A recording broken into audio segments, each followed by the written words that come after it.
Vamos a meditar hoy acerca del bien común que queremos alcanzar luchando contra todos nuestros defectos, imperfecciones, pecados, como habíamos establecido ayer. Todos estos males son directamente contrarios al bien común, que es perfección, que une las personas humanas con las personas divinas y las personas humanas entre sí, a semejanza de cómo están unidas en Dios, en la Santísima Trinidad. El bien común tiene muchos aspectos, no es la suma de los bienes individuales, es algo superior, que incluye los bienes individuales de las personas. Requiere comunicación recíproca, requiere un compartir esos bienes, simbólicamente hablando, porque en realidad no se parten, no se dividen, sino que se poseen en común. El Concilio Vaticano II tiene un documento sobre el apostolado de los laicos, de los seglares, que ilumina sobre algunos aspectos del significado de este bien común, porque no se puede hacer apostolado sin tener presente el bien que nos une a todos y que no es solamente el bien de cada persona. Es el Decreto Apostolicam Actuositatem, que tiene una marcada connotación teológica, que explica el apostolado a partir de la vida de la Santísima Trinidad, como difusión de la vida de la Santísima Trinidad, y que por tanto manifiesta cómo el bien que podemos alcanzar en esta vida, el bien espiritual, es siempre una imagen de la Trinidad. La Iglesia ha nacido para que, por la dilatación del reino de Cristo en toda la tierra, a gloria de Dios Padre, haga partícipes a todos los hombres de la redención salvadora, y para que por medio de ellos se ordene realmente todo el mundo hacia Cristo. Es lo que nos decía San Pablo acerca de la recapitulación de todas las cosas en Cristo, que significa principalmente la unión espiritual de las personas con Dios en una comunidad, en una familia que refleja la vida de Dios. Y de esta manera se ordenan todas las demás cosas inferiores a Dios mismo. Toda la actividad del cuerpo místico dirigida a este fin se llama apostolado, que ejerce la Iglesia por todos sus miembros y de diversas maneras, porque la vocación cristiana, por su misma naturaleza, es también vocación de apostolado. Ser cristiano es siempre ser enviado por Cristo en la Iglesia. No se puede vivir la vocación cristiana de una manera aislada, sino que por esencia corresponde a una vida común, que es la vida de Dios.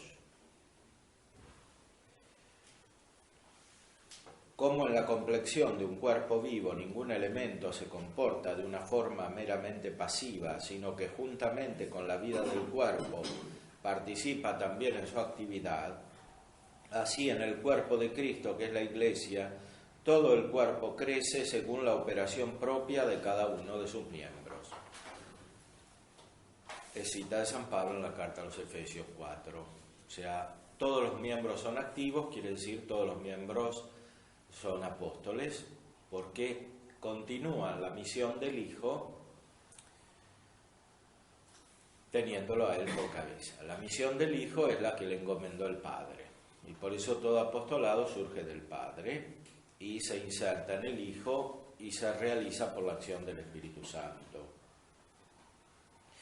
Pero ningún miembro de Cristo puede estar exento de la obligación apostólica, que se realiza de muchas maneras. Y el crecimiento en la vida de la gracia, que es la vida de Cristo, es siempre un crecimiento en el apostolado. Más aún es tanta la conexión y trabazón de los miembros de este cuerpo, que si un miembro no contribuye según su propia actividad al aumento del cuerpo, hay que decir que es inútil para la Iglesia y para sí mismo. Todos tenemos que contribuir.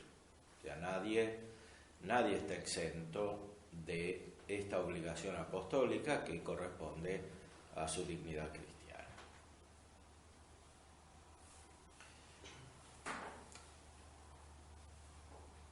Existe una imagen distorsionada del apostolado, como si el apostolado correspondiera solo a los sacerdotes y no a todos. En realidad, los sacerdotes son los que guían el apostolado, son la cabeza, pero el apostolado corresponde a todos. Y como dice aquí el concilio, no se puede realizar si no participan todos.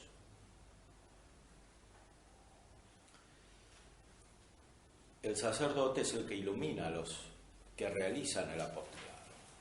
Los guía, los une, los armoniza. En la Iglesia hay variedad de ministerios, pero unidad de misión. A los apóstoles y a sus sucesores les confirió Cristo el oficio de enseñar, de santificar y de regir en su mismo nombre y autoridad. Mas también los seglares, hechos partícipes del oficio sacerdotal, profético y real de Cristo, cumplen su cometido en la misión de todo el pueblo de Dios en la Iglesia y en el mundo. En realidad ejercen el apostolado trabajando para la evangelización y santificación de los hombres y animando y perfeccionando con el espíritu evangélico el orden de las cosas temporales, de forma que su actividad en este aspecto sea un claro testimonio de Cristo y sirva para la salvación de los hombres. O sea, todo lo que se realiza en el orden temporal no es un fin en sí mismo y no tiene una falsamente entendida autonomía. Nada es autónomo respecto de Dios. Todo es para Dios. Y el concilio lo subraya muy claramente, por ejemplo, en la Constitución Gaudium et Spes, donde llama la atención acerca de una falsamente entendida autonomía del orden temporal. Todo el orden temporal es para el orden eterno, es para la vida eterna. No se puede vivir en este mundo de una manera aislada, como si todo tuviera sus propias leyes que no dependiesen de la ley eterna y de la acción de Dios creadora, de la acción de Dios redentora. Porque, como subraya el concilio, la actividad humana está viciada por el pecado.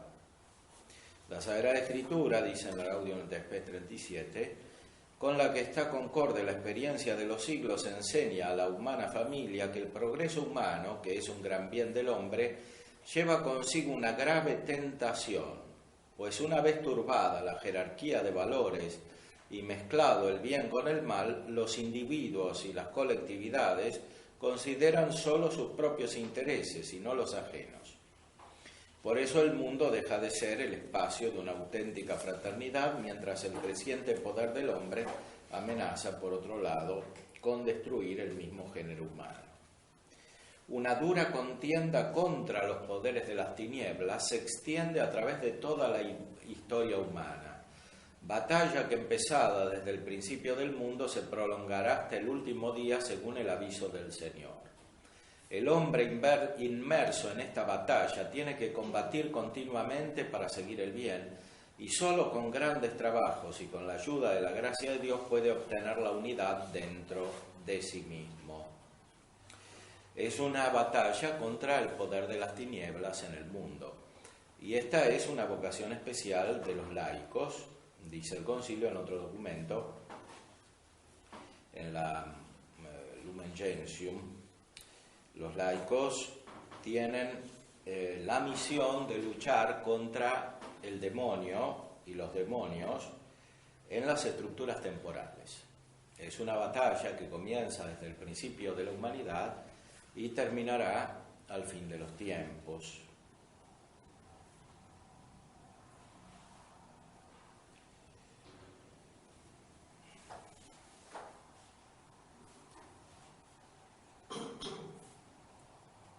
Dice el concilio, hablando de los laicos, ellos se muestran como hijos de la promesa cuando, fuertes en la fe y la esperanza, aprovechan el tiempo presente y esperan con paciencia la gloria futura, pero que no escondan esta esperanza la interioridad del alma, sino manifiestenla en conversión continua y en la lucha contra los dominadores de este mundo tenebroso, contra los espíritus malignos, cita de Efesios 6, incluso a través de las estructuras de la vida secular. O sea, los laicos tienen que combatir la batalla contra los demonios en las estructuras de la vida secular, es decir, en la política, en la economía, en el derecho, en la vida social, en la vida familiar, cultural, artística.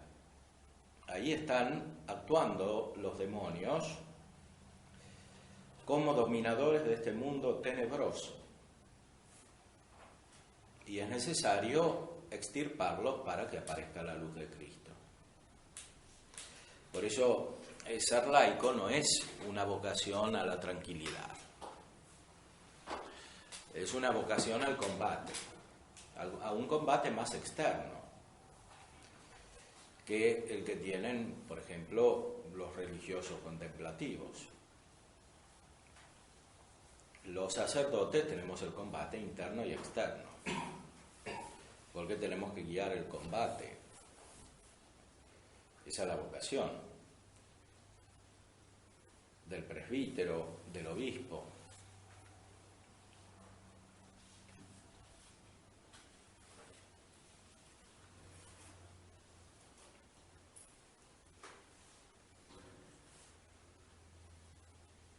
Los laicos, también cuando se ocupan de las cosas temporales, pueden y deben realizar una acción preciosa en orden a la evangelización del mundo.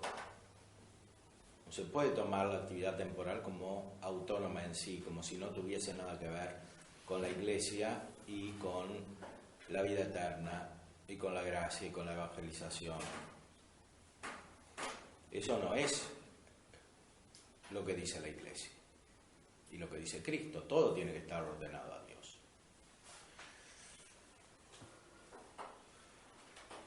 Porque si bien algunos de ellos, al faltar los sagrados ministros o estar estos impedidos en casos de persecución, les suplen en determinados oficios sagrados en la medida de sus posibilidades, y aunque muchos de ellos se consumen todas sus energías en el trabajo apostólico, conviene, sin embargo, que todos cooperen en la dilatación e incremento del reino en el mundo.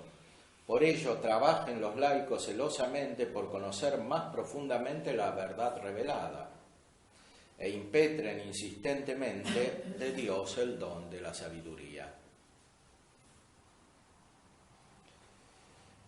Cristo, hecho obediente hasta la muerte y en razón de ello exaltado por el Padre, entró en la gloria de su reino. A Él están sometidas todas las cosas, hasta que Él se someta a sí mismo y todo lo creado al Padre, para que Dios sea todo en todas las cosas. Tal potestad la comunicó a sus discípulos para que quedasen constituidos en una libertad regia y con la abnegación y la vida santa vencieran en sí mismos el reino del pecado. Cita de Romanos 6. Y más para que, sirviendo a Cristo también en los demás, condujeran en humildad y paciencia a sus hermanos hacia aquel Rey a quien servir es reinar. O sea, los que hemos sido constituidos apóstoles de Cristo, participando del oficio de los apóstoles, como sacerdotes, como presbíteros, obispos, conducimos a los discípulos de Cristo, que son todos, para que por una vida santa venzan en sí mismos el reino del pecado y sirviendo a Cristo en los demás, sean conducidos en humildad y paciencia hacia el Rey. Cristo Rey es Cristo Rey del orden temporal, no solamente del orden eterno. Él es el Rey de toda la creación, es el primero en todo, dice San Pablo. Porque el Señor desea dilatar su reino, también por mediación de los fieles laicos. Un reino de verdad y de vida, un reino de santidad y de gracia, un reino de justicia, de amor y de paz. Reino en el cual la misma criatura quedará libre de la servidumbre, de la corrupción, en la libertad de la gloria de los hijos de Dios. Grande realmente es la promesa y grande el mandato que se da a los discípulos. Todas las cosas son vuestras, pero vosotros sois de Cristo y Cristo de Dios. Deben, pues, los fieles conocer la naturaleza íntima de todas las criaturas, su valorio y su ordenación a la gloria de Dios. Y también deben ayudarse entre sí, también mediante las actividades seculares, para lograr una vida más santa, de suerte que el mundo se impregne del Espíritu de Cristo y alcance más eficazmente su fin en la justicia, la caridad y la paz. Que es lo contrario de lo que pretenden muchas concepciones equivocadas que surgieron después del Concilio Vaticano II, según las cuales el mundo funciona por su cuenta, según sus propias leyes, y el cristianismo es simplemente una contribución más al funcionamiento general del mundo. Eso es profundamente equivocado y contrario al Evangelio. Cristo vino para que todos los hombres se salven y alcancen el conocimiento de la verdad, como dice San Pablo en la primera carta a Timoteo. O sea, la acción de la Iglesia es para que el mundo se convierta, no para ser un elemento en medio de otros, en el juego de las ideologías, del pluralismo, de las culturas. Cristo vino para la salvación de los hombres, está en juego la salvación, lo demás es juego irracional, dialéctica.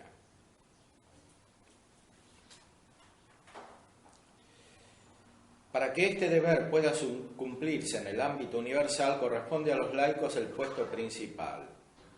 Procuren, pues, seriamente que por su competencia en los asuntos profanos y por su actividad sobrenaturalizada por la gracia de Cristo, los bienes creados se fomenten interiormente al servicio de todos y cada uno de los hombres y se distribuyan mejor entre ellos, según el plan del Creador y la iluminación de su verbo, mediante el trabajo humano, la técnica y la cultura civil, y que a su manera conduzcan a los hombres al progreso universal en la libertad humana y cristiana. Así Cristo, a través de los miembros de la Iglesia, iluminará más y más con su luz salvadora a toda la sociedad humana. O sea, la Iglesia es un foco de luz para el mundo, cuando los cristianos cumplen con su misión. E insiste todavía en que la misión de los laicos es sanear las estructuras que incitan al pecado en el mundo. O sea, no tienen que dejarlas como están, sino que hay que combatir para cambiarlas. Más de lo dicho, los seglares han de procurar, unidas también sus fuerzas, sanear las estructuras y los ambientes del mundo si en algún caso incitan al pecado. De modo que todo esto se conforme a las normas de la justicia y favorezca, más bien que impida, la práctica de las virtudes. Si el mundo incita al vicio y al pecado, hay que cambiarlo para que favorezca la práctica de las virtudes. Eso es sanear las estructuras, es decir, hacer que la gracia sanante llegue no solo a las personas individuales, sino a las relaciones entre las personas. Eso quiere decir estructura. Las estructuras no son simplemente físicas, no son productos culturales impersonales, son relaciones entre las personas. Eso es lo que está manchado y deformado por el pecado. Esas relaciones entre las personas se sanan radicalmente con la caridad. Ahora, en el mundo hay muchas estructuras, es decir, malas relaciones entre las personas consolidadas de muchas maneras, sobre todo en el orden temporal, jurídico, económico, político, artístico, cultural, filosófico. En todos esos órdenes hay que sanear las estructuras, que es sanear el pensamiento en primer lugar. No se puede concebir el cristianismo como un pensamiento que subsiste en medio de otros que tienen el mismo derecho para subsistir, porque en el fondo son todos equivalentes y cada uno es coherente en sí mismo. Eso es un relativismo absolutamente opuesto a la verdad revelada, al Evangelio. No se puede vivir ni pensar así. Primero, el primer deber es pensar bien para un cristiano, porque sin la fe no hay cristianismo. Entonces, lo primero que tiene que hacer el cristiano laico, es sanear su pensamiento, porque si no sana su pensamiento, después no puede sanar las estructuras del mundo temporal.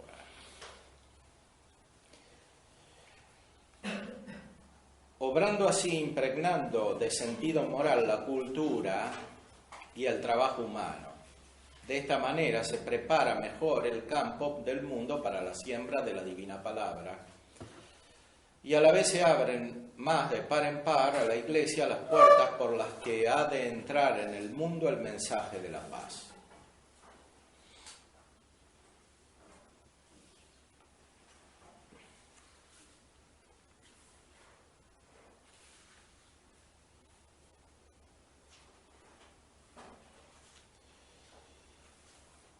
Y después se refiere el concilio a la vocación universal a la santidad. Todos están llamados a la santidad. Número 40. Todos los fieles de cualquier estado o condición están llamados a la plenitud de la vida cristiana y a la perfección de la caridad. Santidad con la cual aún en la sociedad terrena se promueve un modo de vivir más humano. Para alcanzar esta perfección, los fieles, según la diversa medida de los dones recibidos de Cristo, deberán esforzarse para que, siguiendo sus huellas y amoldándose a su imagen, obedeciendo en todo a la voluntad del Padre, se entreguen totalmente a la gloria de Dios y al servicio del prójimo. Todos los fieles se deben entregar totalmente a la gloria de Dios y al servicio del prójimo. O sea, ser cristiano no es una cuestión de algunos momentos en los cuales se ora, sino de toda la vida y de todos los momentos. Y esa conciencia debe ser creciente. Así la santidad del pueblo de Dios producirá frutos abundantes, como brillantemente lo demuestra en la historia de la Iglesia la vida de tantos santos.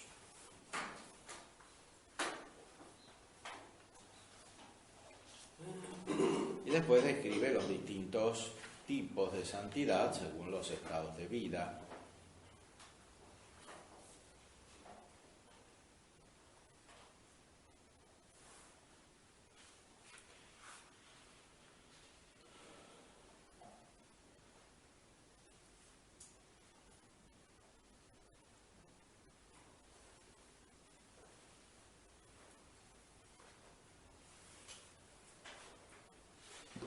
Todos los fieles cristianos, en las condiciones, quehaceres o circunstancias de su vida, y precisamente por medio de todo esto, se podrán santificar más y más cada día, con tal de recibirlo todo con fe de la mano del Padre Celestial, con tal de cooperar con la voluntad divina, manifestando a todos, incluso en su dedicación a las tareas temporales, la caridad con que Dios amó al mundo.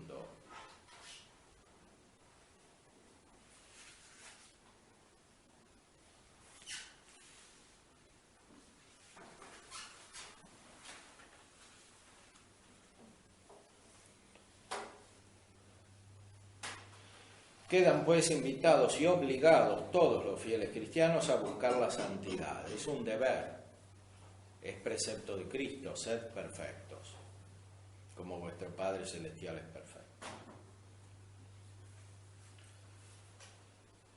A buscar la santidad y la perfección de su propio estado. Vigilen pues todos por ordenar rectamente sus sentimientos, no sea que en el uso de las cosas de este mundo y en el apego a las riquezas se encuentren un obstáculo que les apartaría contra el espíritu de pobreza evangélica, de la búsqueda de la perfecta caridad, según el aviso del apóstol. Los que usan de este mundo no se detengan en eso, porque los atractivos de este mundo pasan.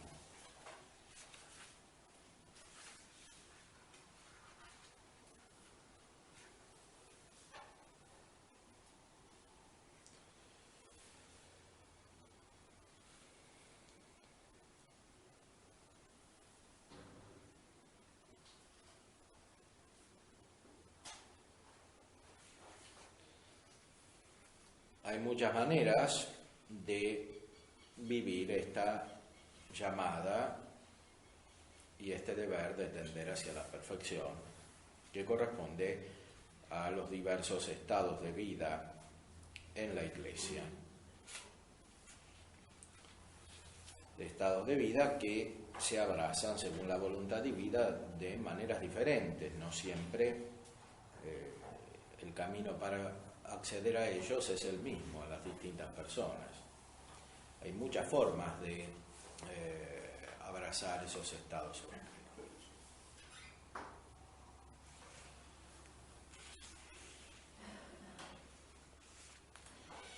Por eso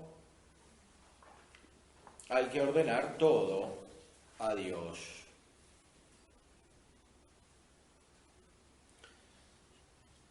Es verdad que las realidades temporales tienen su propia consistencia, pero esa consistencia deriva de Dios.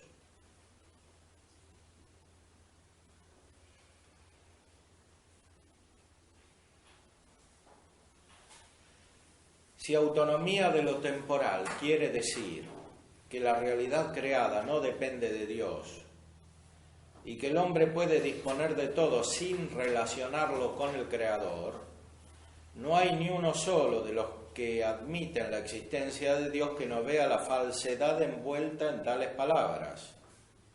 La criatura sin el Creador se esfuma. Por lo demás, cuantos creen en Dios, sea cual fuere su religión, percibieron siempre la voz y la manifestación de Dios en la palabra de las criaturas. Más aún, el olvido de Dios hace opaca a la criatura. Es decir, si no relacionamos todo con Dios, el mismo orden temporal deja de ser claro, no se entiende, se confunde y cae en las tinieblas, se envuelve en las tinieblas y favorece así la acción del enemigo de la naturaleza humana. Por eso hay que ver todo a la luz de Dios y no separarlo de Dios.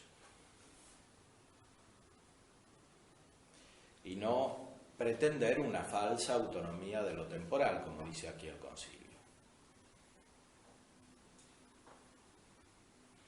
Como que el hombre pudiese disponer todo sin relacionarlo con el Creador.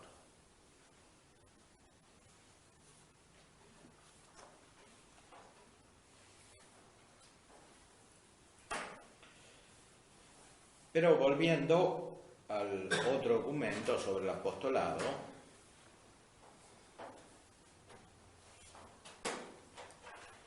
encontramos observaciones acerca de cómo los fieles laicos realizan este apostolado, uniendo los hombres entre sí en la Iglesia.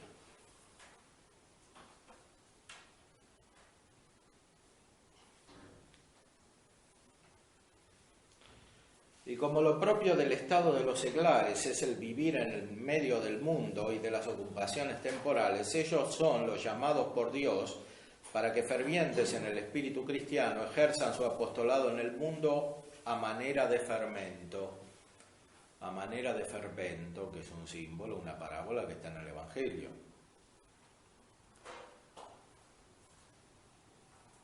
el fermento actúa moviendo la masa para que crezca, se desarrolle, y en este caso es un desarrollo principalmente espiritual.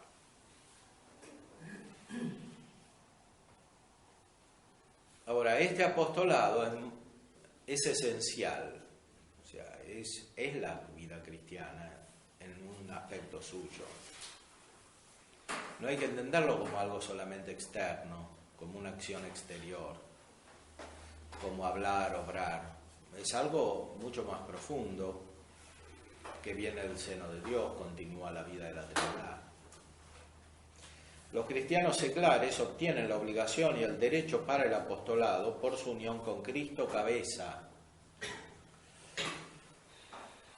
En la medida en que están unidos a Cristo, que es la cabeza del cuerpo, en la misma medida actúan con Cristo y como Cristo. Es Cristo que actúa en ellos. Ya que insertos por el bautismo en el cuerpo místico de Cristo, robustecidos por la confirmación en la fortaleza del Espíritu Santo, son destinados al apostolado por el mismo Señor, son consagrados para un sacerdocio real y un pueblo santo, primera carta de Pedro 2, a fin de ofrecer hostias espirituales por medio de todas sus obras y dar un testimonio de Cristo en todas partes del mundo. O sea, es un pueblo sacerdotal que ofrece un sacrificio agradable a Dios Padre, unido con Cristo. Ahora, ese sacrificio espiritual, que es una acción espiritual, fundamentalmente movida por la caridad y constituida por la caridad, que se realiza en todas las actividades, tiene su culminación en la Eucaristía. Y el presbítero, el obispo, son los que celebran la Eucaristía representando la cabeza del cuerpo que une, ordena, armoniza todas las actividades del cuerpo. Representando quiere decir haciendo sus veces, haciendo presente la cabeza.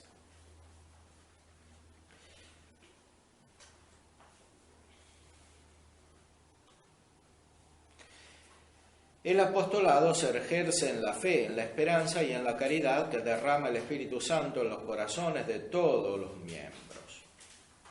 Antes había dicho, la caridad, que es como el alma de todo apostolado, se comunica y alimenta con los sacramentos, sobre todo el de la Santísima Eucaristía.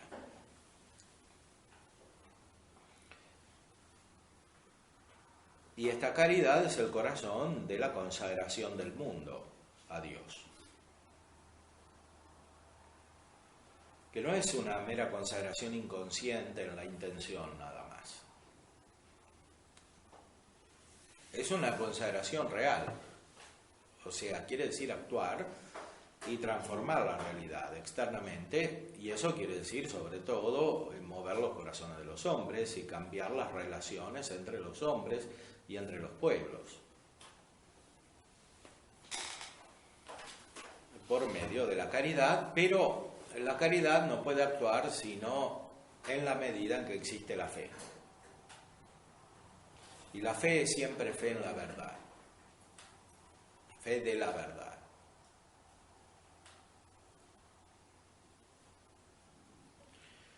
Por eso no es compatible esta acción con el error. Y por eso con un pluralismo mal entendido. Como si todas las opiniones contradictorias fuesen verdaderas al mismo tiempo.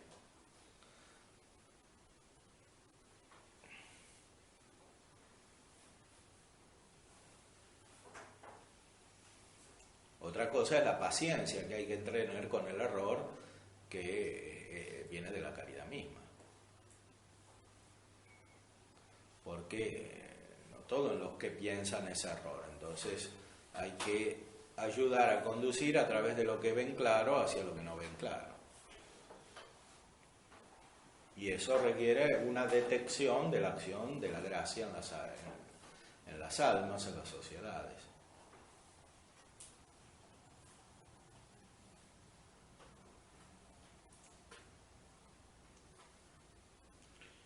El apostolado se ejerce en la fe, en la esperanza y en la caridad. sea, sin fe no hay apostolado. Ayudar a los otros de manera externa, sin fe, no es apostolado. Y a veces es dañino. A veces no, pero no hay seguridad.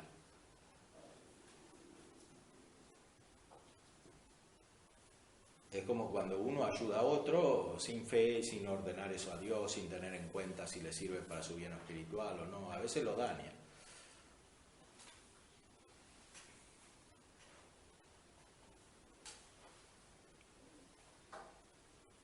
El apostolado siempre se hace en la fe, en la esperanza y en la caridad, que derrama el Espíritu Santo en los corazones de todos los miembros de la Iglesia. Más aún, el precepto de la caridad, que es el máximo mandamiento del Señor, urge a todos los fieles cristianos a procurar la gloria de Dios por el advenimiento de su reino y la vida eterna para todos los hombres, que conozcan al único Dios verdadero y a su enviado Jesucristo. Esta es la misión de los cristianos, hacer conocer a Cristo y por Cristo al verdadero Dios. Todo lo demás se subordina a esto. Por consiguiente, se impone a todos los fieles cristianos la gloriosa obligación de trabajar porque el mensaje divino de la salvación sea conocido y aceptado por todos los hombres de cualquier lugar de la tierra. O sea, esto quiere decir que no hay que dejar a los judíos como judíos, a los musulmanes como musulmanes, a los ateos como ateos. Hay que trabajar para que conozcan a Cristo y se conviertan. Esto es lo que dice el concilio, no solamente aquí, en muchos documentos.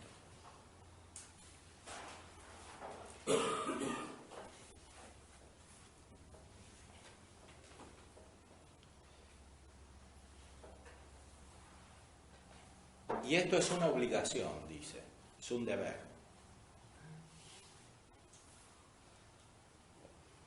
Tan es así que si se cancela en absoluto la disposición para cumplir este deber, se pierde la gracia divina, porque se pierde la caridad. Es como decir, a mí no me importa de lo principal de la vida de los hombres, que es su ordenamiento al reino de Dios. Si no me importa eso, todo lo demás es inútil.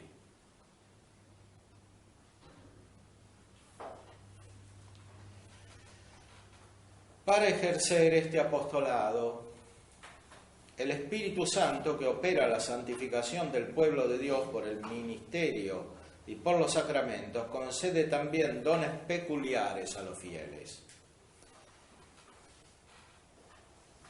distribuyéndolos a cada uno según quiere, para que poniendo cada uno al servicio de los demás el don que ha recibido, sean también ellos buenos administradores de la multiforme gracia de Dios. Primera carta de Pedro, la multiforme gracia de Dios. La gracia se realiza y se expresa de muchas maneras y fundamenta diversas configuraciones espirituales, personalidades, para la edificación de todo el cuerpo en la caridad. De la recepción de estos carismas, incluso de los más sencillos, procede a cada uno de los creyentes el derecho y la obligación de ejercitarlos para bien de los hombres y edificación de la Iglesia.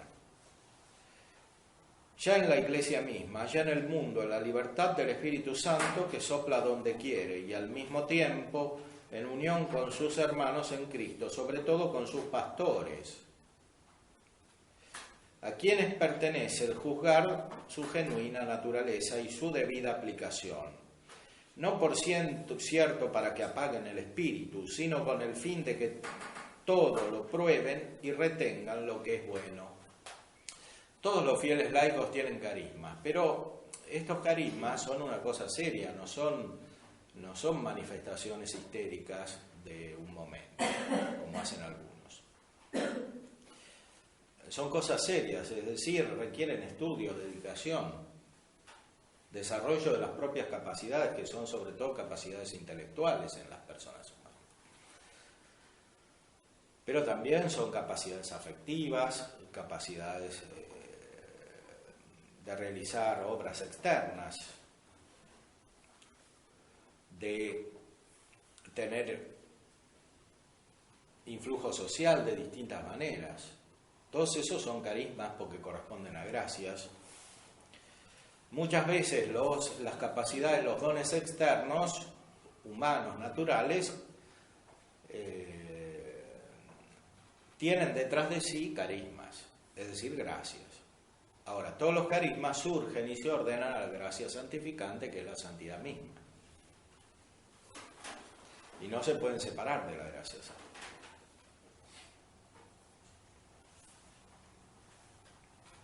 Siendo Cristo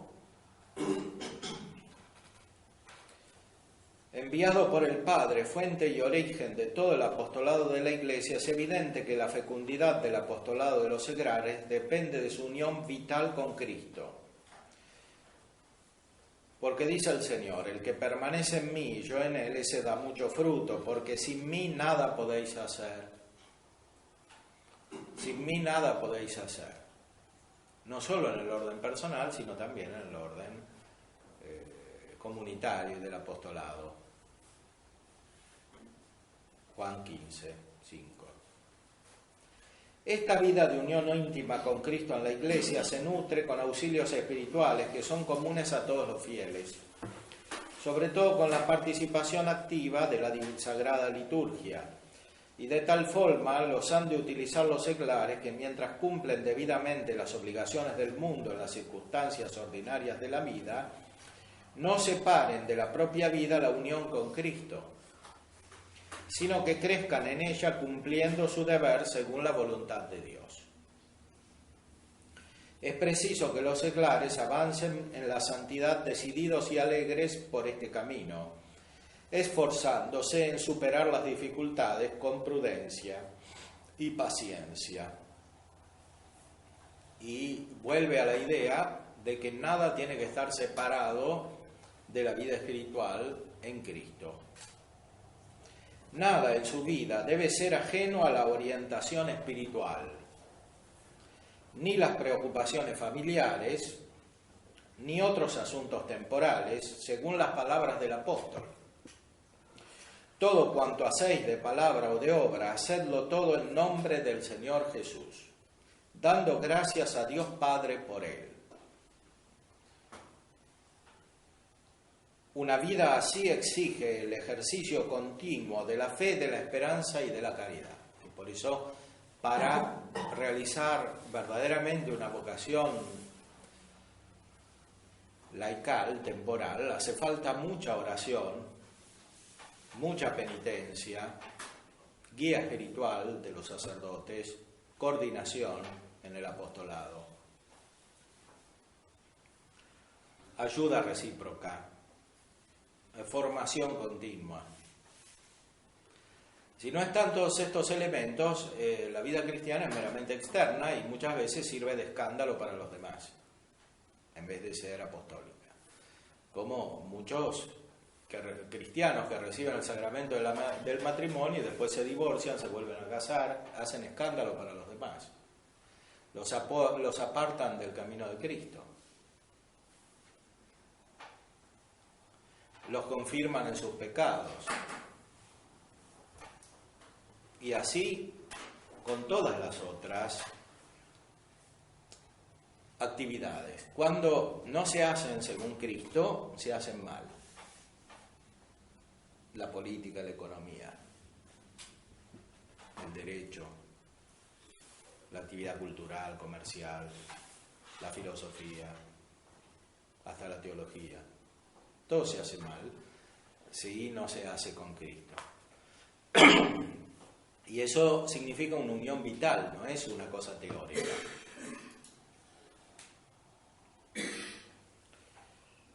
Tiene que abarcar todo, empezando por la familia en un laico que recibió el matrimonio. Pero después tiene que abarcar todo lo demás. Porque la vida humana no se reduce a la familia, es muy amplia.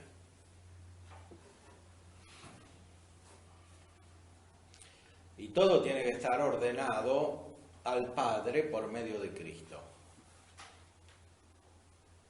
Pues Dios creó el mundo para la salvación de los hombres, para la vida eterna.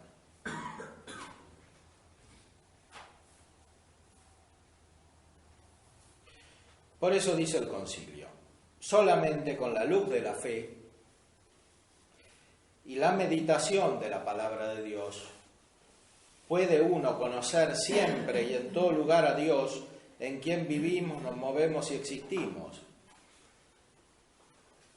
Buscar su voluntad en todos los acontecimientos, contemplar a Cristo en todos los hombres, sean deudos o extraños, y juzgar rectamente sobre el verdadero sentido y valor de las cosas materiales en sí mismas y en consideración al fin del hombre. O sea, esto no se hace con ir a misa el domingo solamente. Hay que tener una oración continua, hay que recibir los sacramentos, hay que meditar la palabra de Dios, hay que profundizar, hay que tener guía espiritual, hay que leer, hay que conocer la verdad revelada por Dios. Y solamente así se ve todo en la fe, sin separarlo de Dios. Y en los hombres se contempla a Cristo, contemplar a Cristo en los hombres. Eso no es fácil, requiere mucha vida espiritual.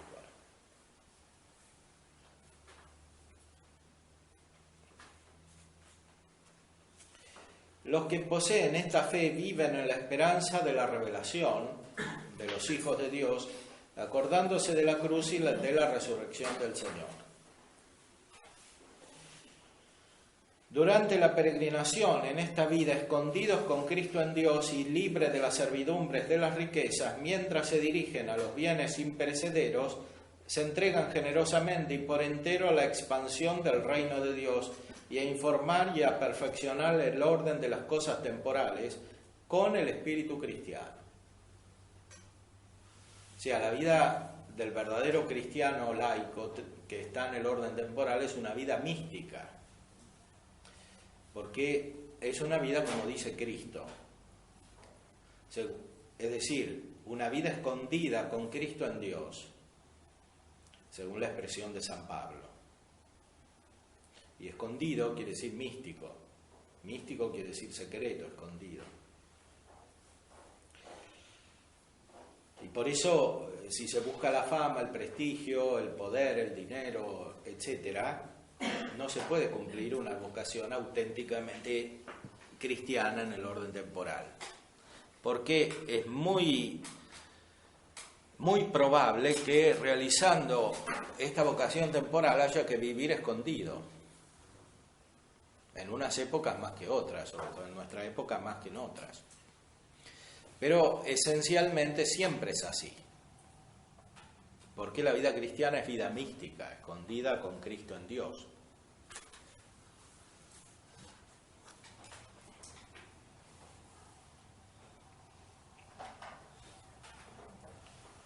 Tengo una duda. ¿Qué es el escondido?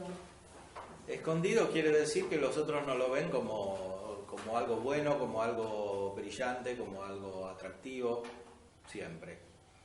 A veces lo van descubriendo, y eso es justamente la finalidad del apostolado, que lo descubran de a poco, pero no es inmediato. No se puede tener éxito inmediato ni buscarlo para ser buen cristiano, porque el éxito es una aparición externa, es imagen.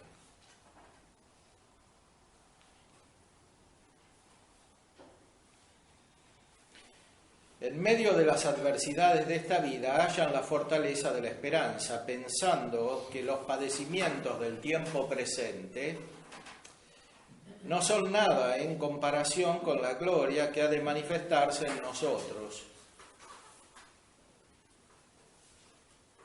Hay que prepararse para los padecimientos, que es participar de la cruz de Cristo. No hay que pensar que los laicos, los fieles seglares no tienen padecimientos, tienen muchos padecimientos.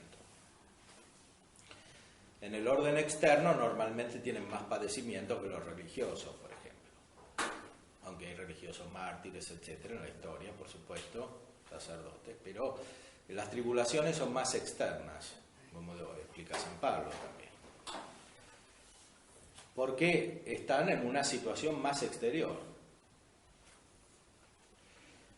Impulsados por la caridad que procede de Dios, hacen el bien a todos, pero especialmente a los hermanos en la fe, despojándose de toda maldad y de todo engaño, de hipocresías, envidias y maledicencias. Primera carta de Pedro. Atrayendo así a los hombres a Cristo. Es muy importante para el apostolado conservar el orden de la caridad. Y el orden de la caridad es que hay que amar más a los que son más amigos de Dios. Es decir, hay que amar más a los que están unidos a Cristo. Y solamente de esta manera se ama auténticamente a los otros. Si no se ama a los que están realmente unidos a Cristo, que son los semejantes, los que participan del amor de Dios, actualmente no se puede difundir ese amor de tal manera que alcance a los que todavía no lo tienen. Y que estos lo vean. Por eso en los Hechos decían los otros, los no cristianos, mirad cómo se aman, es decir, los cristianos. Y de esta manera atraían. Pero si los cristianos se dividen, se pelean, etcétera, hablan mal, no atraen a nadie. ¿Y por qué se dividen, se pelean y hablan mal? Porque no tienen la misma fe. Y porque no tienen el mismo jefe. Es decir, porque no crecen en la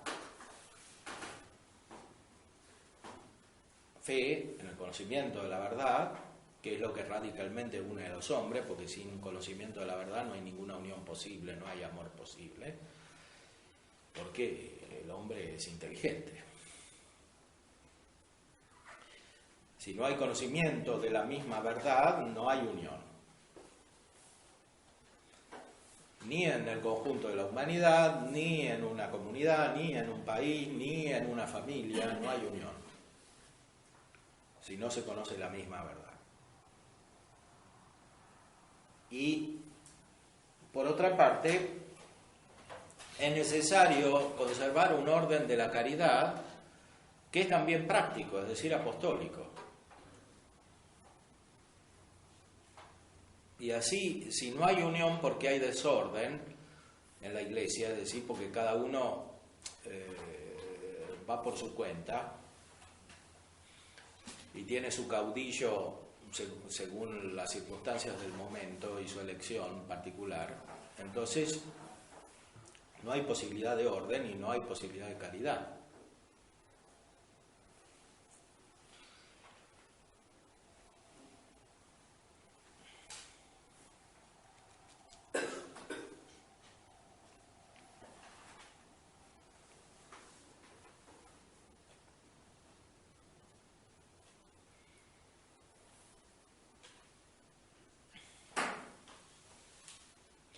Impulsados por la caridad que procede de Dios, hacen el bien a todos, pero especialmente a los hermanos en la fe, como dice San Pablo en la carta a los Gálatas, despojándose de toda maldad y de todo engaño, de hipocresías, envidias y maldicencias, atrayendo así a los hombres a Cristo.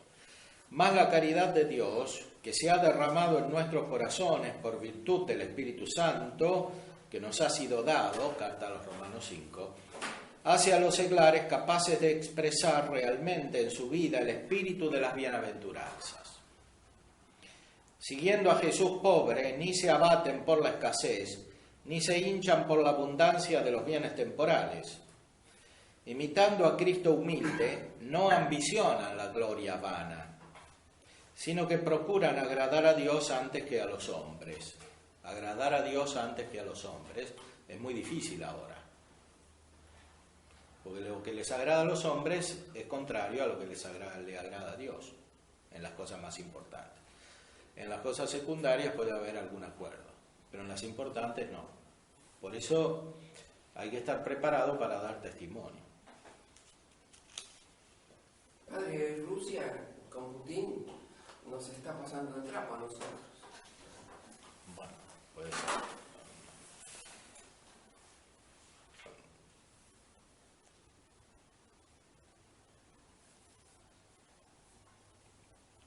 procuran agradar a Dios antes que a los hombres, preparados siempre a dejarlo todo por Cristo y a padecer persecución por la justicia, recordando las palabras del Señor.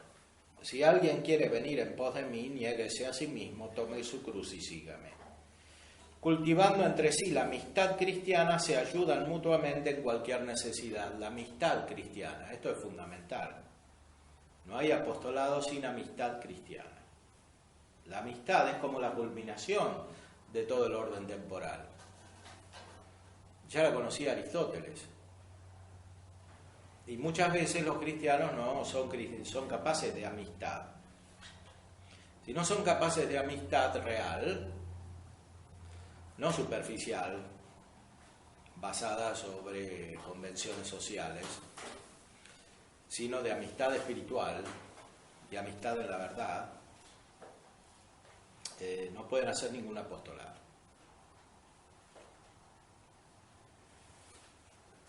Y para eso es necesario a veces cambiar de amigos.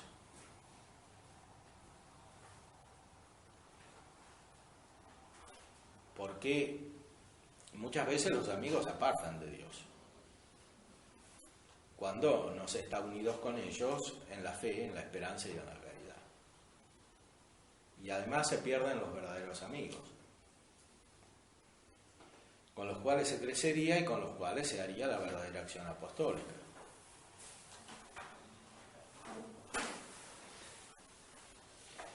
Este modo de vida espiritual de los seglares debe asumir una nota peculiar del estado de matrimonio y de familia, de soltería o de viudez, de la situación de enfermedad, de la actividad profesional o social.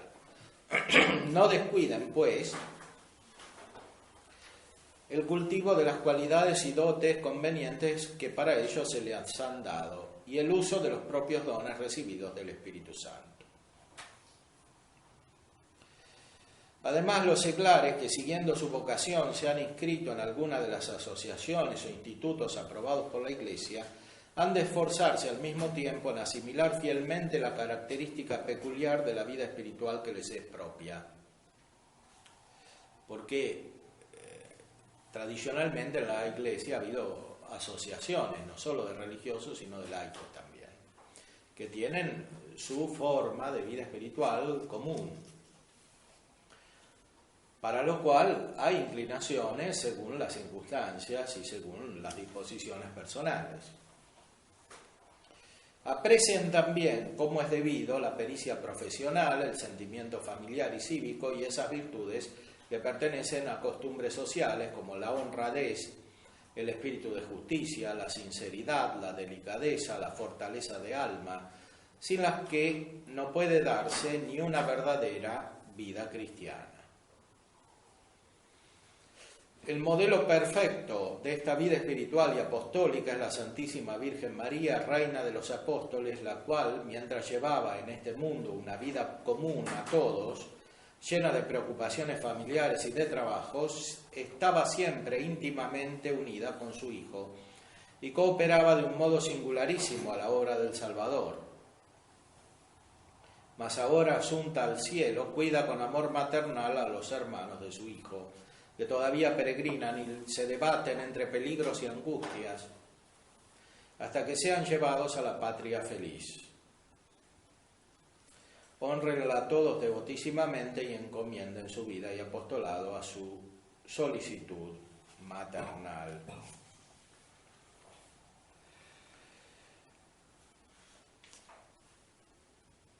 Veremos después cuál es el fin que hay que lograr con este apostolado. El fin que hay que lograr es la construcción de la Iglesia. O sea, que el cuerpo de Cristo sea cada vez más perfecto. No solo en cada uno de los fieles, sino entre todos los fieles. Y eso es el bien común al cual estamos ordenados, que es en definitiva un bien divino, porque el cuerpo de Cristo es el cuerpo del Hijo de Dios, del Hijo del Padre.